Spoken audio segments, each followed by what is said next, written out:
Assalamualaikum warahmatullahi wabarakatuh dan selamat sejahtera.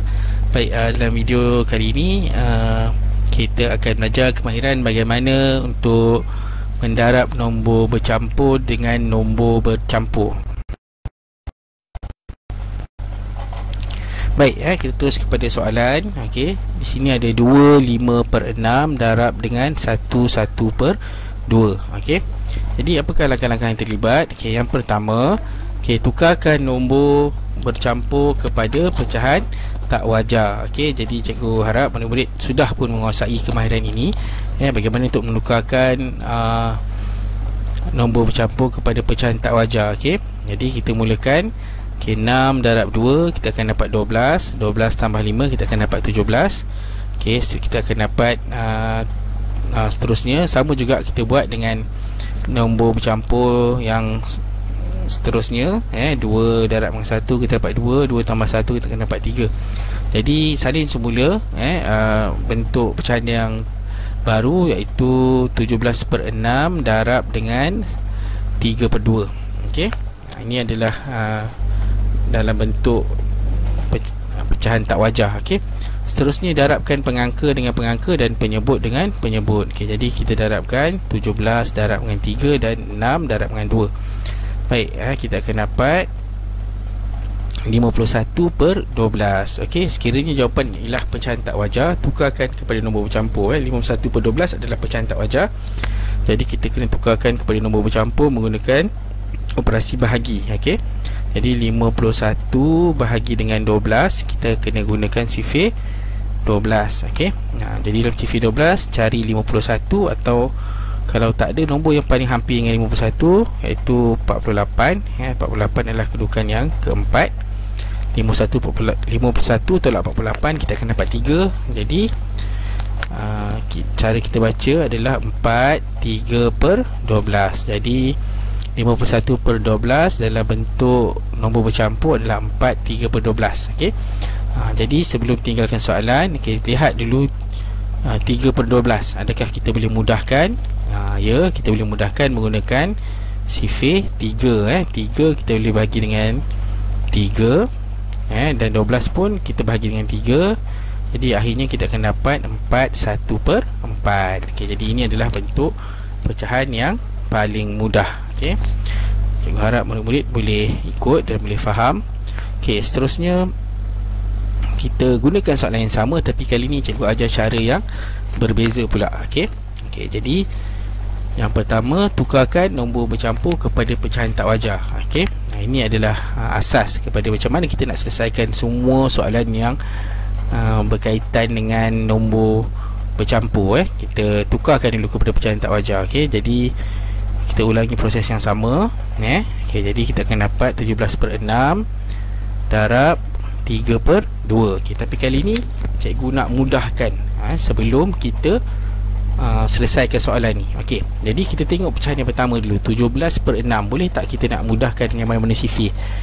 Okey, tak boleh kan? Okey, jadi tak apa, kita pergi pada 3/2 pula. Boleh tak kita nak mudahkan? Pun tak boleh.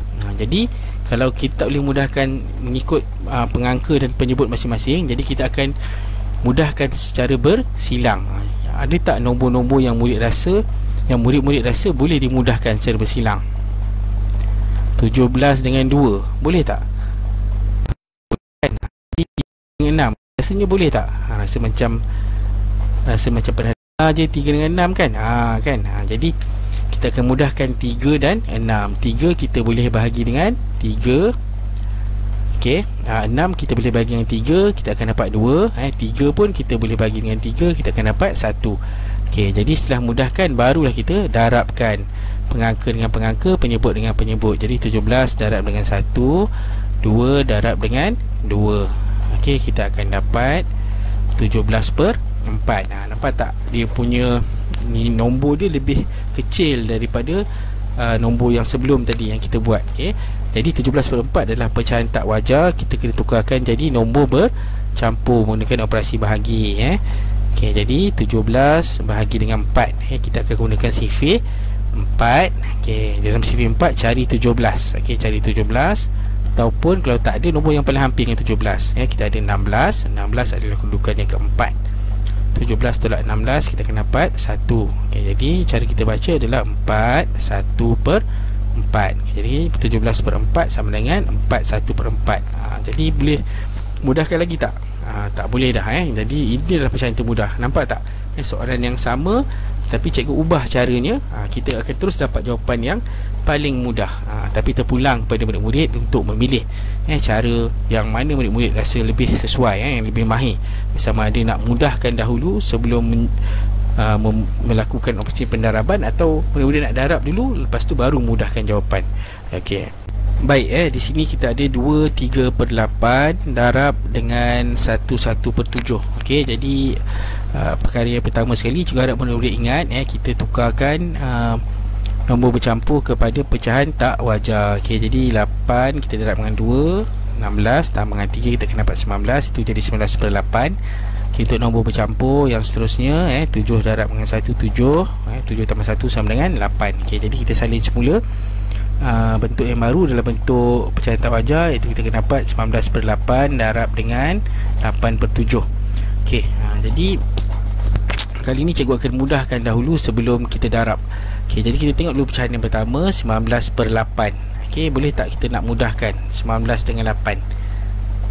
Okay, tak boleh kan? Okay, jadi tengok 8 per 7 pula, boleh tak? Pun tak boleh. Tapi sekiranya kita tak boleh mudahkan ikut cara tu, kita mudahkan secara bersilang. Okay, kita tengok dulu 19 dengan 7, boleh tak? Tak boleh. Tapi 8 dengan 8 boleh tak? Boleh kan? Jadi kita boleh menggunakan sifir 8. Jadi di sini kita bahagi dengan 8, kita akan dapat 1. Kita pasangkan dengan penyebut yang di pecahan yang di sebelah sana, 8 bahagi 8 pun kita akan dapat 1. Jadi kita lebih mudah lah, sebab sekarang ni 19 per 1 darab 1 per 7. Kita akan dapat jawapan yang nombornya lebih kecil. Okey, jadi seterusnya darab pengangka dengan pengangka dan penyebut dengan penyebut. Jadi kita akan dapat 19 per 7. Okey, jadi 19 per 7 adalah pecahan tak wajar. Jadi kita kena tukarkan kepada nombor bercampur melalui operasi bahagi. Jadi 19 bahagi dengan 7, kita akan gunakan sifir 7. Okey, dalam sifir 7 cari 19. Kalau tak ada, cari nombor yang paling hampir tetapi kurang. Okey, yang kita ada 14. Okey, 14 adalah kedudukan yang kedua. Okey, jangan lupa bila kita buat bahagi, bila tulis nombor di bawah, mesti tulis balik nombor di atas. 19 darab 14 kita akan dapat 5. Jadi cara bacanya adalah 25 per 7. Okay, jadi sama dengan 25 per 7. Jadi sebelum tinggalkan soalan, cuba semak semula. Pecahan wajar dalam nombor bercampur itu adalah 5 per 7. Adakah dalam bentuk yang termudah? Jadi 5 per 7 adalah bentuk yang termudah, sebab kita dah tak boleh mudahkan lain lagi. Jadi 25 per 7 adalah jawapannya. Mudah kan? Sekiranya murid-murid tak mudahkan pecahan tadi, mungkin murid-murid akan dapat nombor yang lebih besar dan terpaksa mudahkan dahulu. Okey, jadi itu sahaja daripada cikgu untuk video kali ini. Cikgu harap murid-murid boleh faham. Sekiranya ada masalah, boleh ulang semula video ini untuk dapat kefahaman yang lebih. Jadi itu sahaja daripada cikgu. Sekian, terima kasih.